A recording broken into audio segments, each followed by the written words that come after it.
ഒരു സിനിമ കണ്ട ആണുങ്ങൾ കരയുന്നത് ഞാൻ ഇതുവരെ കണ്ടിട്ടില്ല. പക്ഷെ ഇന്ന് കണ്ട് ആദ്യമായിട്ട്.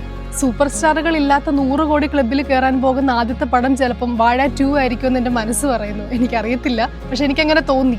തുടക്കം തൊട്ട് അവസാനം വരെ എന്ന് പറയുന്നത് ഓരോ മനുഷ്യനും റിലേറ്റ് ചെയ്യാൻ പറ്റുന്ന കാര്യങ്ങൾ മാത്രം ഇട്ടിട്ടുള്ളൊരു എക്സ്ട്രാ ഓർഡിനറി മൂവിയാണ്. അതിപ്പോൾ സഹോദരങ്ങളായിട്ടുള്ള സ്നേഹത്തിൻ്റെ കാര്യത്തിലാണെന്നുണ്ടെങ്കിലും ഫ്രണ്ട്ഷിപ്പിൻ്റെ കാര്യത്തിലാണെങ്കിലും സ്കൂൾ ലൈഫിലാണെന്നുണ്ടെങ്കിലും അതേപോലത്തെ ടീച്ചേഴ്സ്, അത് കറക്റ്റാണത്. ഒത്തിരി കാര്യങ്ങൾ ഈ പ്രവാസ ജീവിതം നമ്മൾ ജീവിക്കുമ്പോൾ നമ്മൾ ഫേസ് ചെയ്യുന്ന ഏറ്റവും വലിയ കാര്യം എന്തോന്നറിയാമോ? നമ്മുടെ പ്രിയപ്പെട്ടവരാരെങ്കിലും മരിച്ചു പോയി കഴിഞ്ഞാൽ നമുക്കൊന്ന് അവരെ കാണാൻ പറ്റത്തില്ല അവസാന നിമിഷത്തിൽ.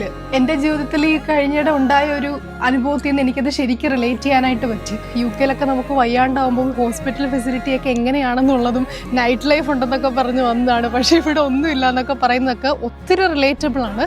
UK എന്ന് പറയുന്നത് എന്തോ ഇവിടെ വന്നു കഴിഞ്ഞാൽ എന്തോ സ്വപ്ന സുന്ദരമായിട്ടുള്ള ജീവിതമാണെന്നൊക്കെ വിചാരിക്കുന്ന ആൾക്കാരല്ലേ.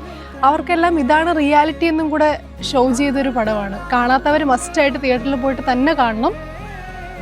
അടിപൊളി പടമാണ്.